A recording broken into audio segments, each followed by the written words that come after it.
Bonjour, bonsoir et bienvenue dans cette nouvelle émission du Baratéo. On continue notre série de débriefs des game modes et je suis toujours accompagné de Thierry, Salut. Chavalou Salut la compagnie. et Titus. Salut les amis. Et ce soir, nous faisons Darkwings Dark Worlds.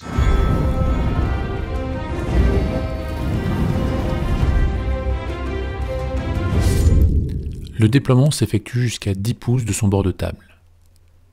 Pour le placement, on va avoir 3 objectifs. Ils seront placés sur la ligne médiane de la table, le premier au centre, les deux autres à 6 pouces de chaque bord. Déploiement à 10, 3 objets comme vu pour Clash of Kings, c'est le même déploiement. Donc on est sur une standardisation des déploiements, hein. Donc ce qui permet encore une fois d'avoir des choses plus faciles à prendre. Donc, Ouais, complètement différent de l'ancien. ah oui. Alors sur la version actuelle que l'on a du document, il y a marqué objectif ABC et ça n'a aucune influence dans le jeu. N'en tenez pas compte. Règle spéciale sur le deck de mission. Ce mode de jeu utilise les decks mission. Dans ce mode de jeu, on n'utilisera qu'un seul deck mission. Retirez les cartes mission 10 à 12, puis mélangez les cartes restantes et placez le paquet face vers le bas. Avant le déploiement, piochez et révélez 2 cartes mission. Ce sont les missions actives. Puis piochez et révélez 2 cartes supplémentaires et placez-les en suivant des cartes missions actives. Ce sont les missions de réserve. À partir du round 3, au début de chaque round, défaussez les missions actives et remplacez-les par les missions de réserve. Puis piochez 2 cartes pour remplacer les missions de réserve. Si le paquet est épuisé, mélangez toutes les missions défaussées pour constituer votre nouveau deck. Les points de ces cartes-là ne se font bien sûr qu'à partir du round 2, si je dis pas de bêtises, puisque c'est là qu'on... Ah, quoique. Ah non, c'est pas précisé. Eh non, donc on peut les marquer très vite en fait, celles-là. Mais alors, ce qui est étrange, c'est pas précisé qu'on score à partir du round 2, mais par contre, on remplace les missions qu'à partir du round À 3. partir du round 3. Les points de carte de mission, on peut les marquer dès le round 1 en fait. Oui, c'est Donc, juste pour les objectifs, le round 2. C'est ça. Donc round 1, on peut en fait marquer les points. Donc pour peu que les cartes disent prendre des objets, on peut y aller. Détruire des unités, je sais pas comment, mais on peut y aller, et ainsi de suite.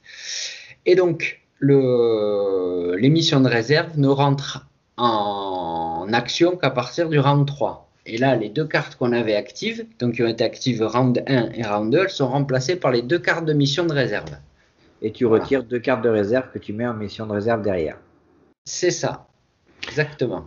Alors moi, par rapport à tout ça, moi je pense que c'est une coquille, le fait de pouvoir scorer de le round 1, c'est à partir du round 2, sinon ça veut dire que le round 1, 2, On garde les mêmes missions. on a la même mission. Bien que non, parce qu'il y a une capacité de faire tourner les missions. Oui, c'est voilà. vrai, c'est vrai.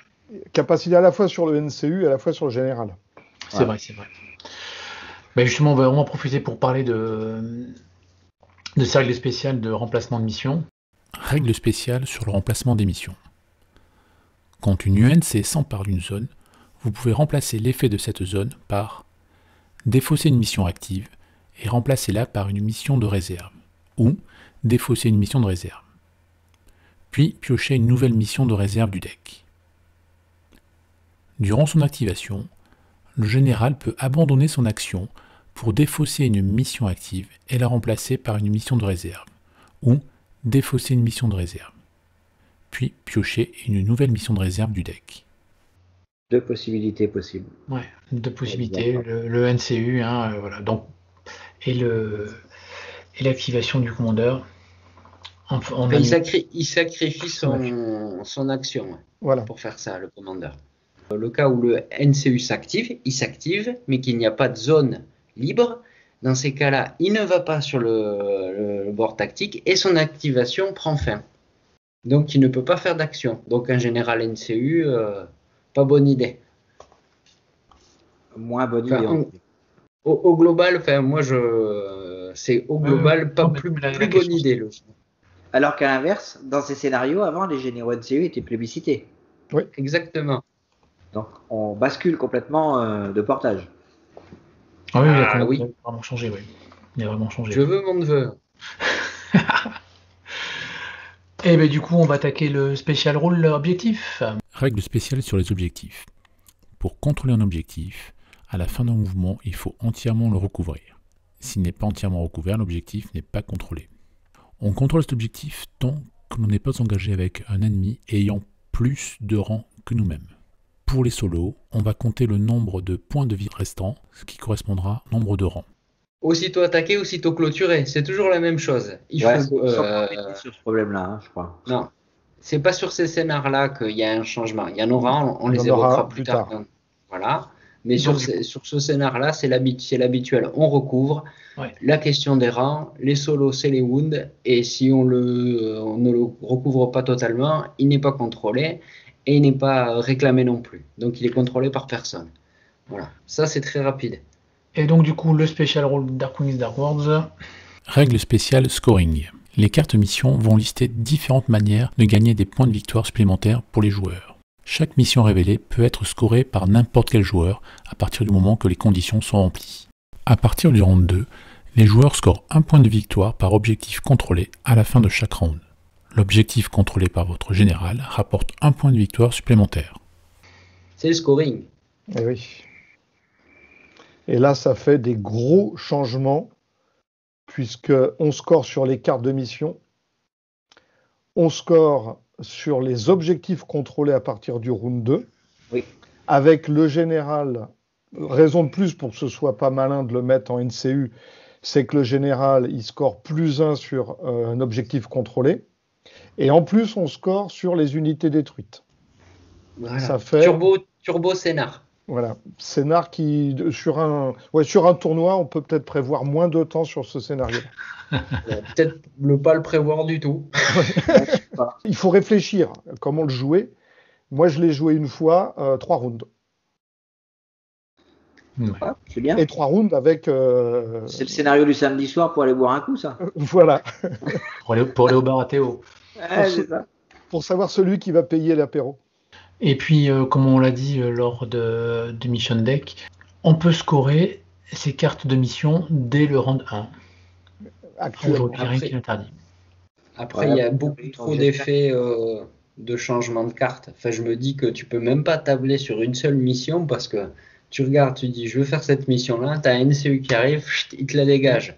Le général adverse, pop, il te la dégage. C'est-à-dire que comme il n'y a que 2 missions, tu peux te faire sortir les missions directes. Alors ça marche dans les deux sens, mais quel est l'intérêt du coup de jouer les cartes de mission, sachant qu'en plus elles sont pas ultra facteurs, sauf setup particulier, et que tu marques des points en prenant les objets en ayant ton commandeur dessus. Une fois que ton commandeur est sur les objets, même s'il est menacé mais qu'il tank un peu, ben, tu peux sacrifier des actions pour virer les cartes et pour complètement faire du counterplay sur le jeu adverse.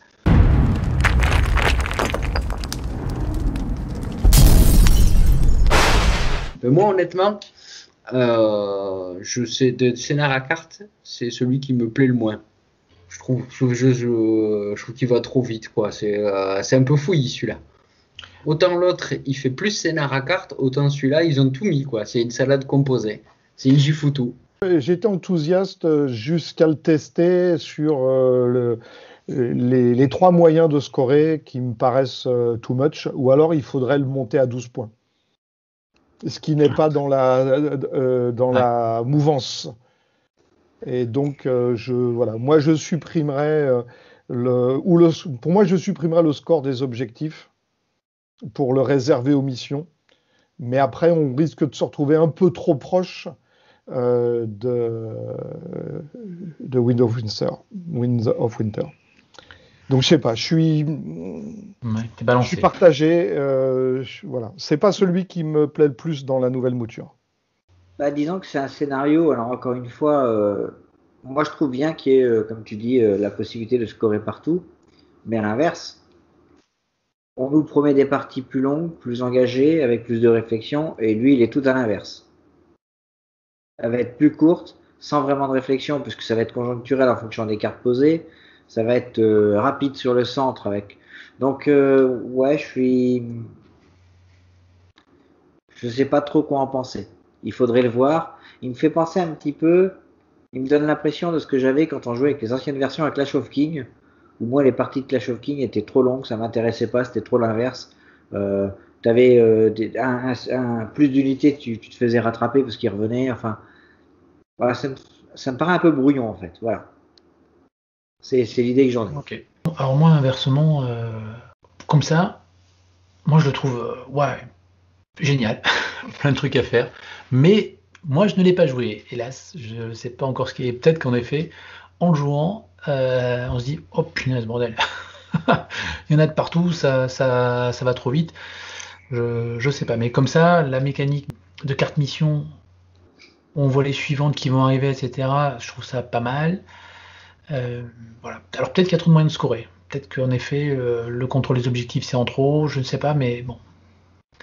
Il y avait l'idée. Après, peut-être faut que je pratique pour me faire une véritable idée. Donc pour l'instant, je vais dire que je mets mon joker dessus. Alors c'est sûr qu'il y a des contres possibles, hein, puisqu'on peut empêcher l'adversaire de revendiquer un objectif en l'engageant. On peut faire disparaître temporairement des cartes missions, mais qui reviendront. Parce que plus on en fait sauter, plus on va recycler vite le deck. Ouais, à voir. À voir. Et ben voilà, on a fini pour Darkwings Dark Worlds. On vous dit à la prochaine. Bye bye. Ciao, ciao. Salut la compagnie.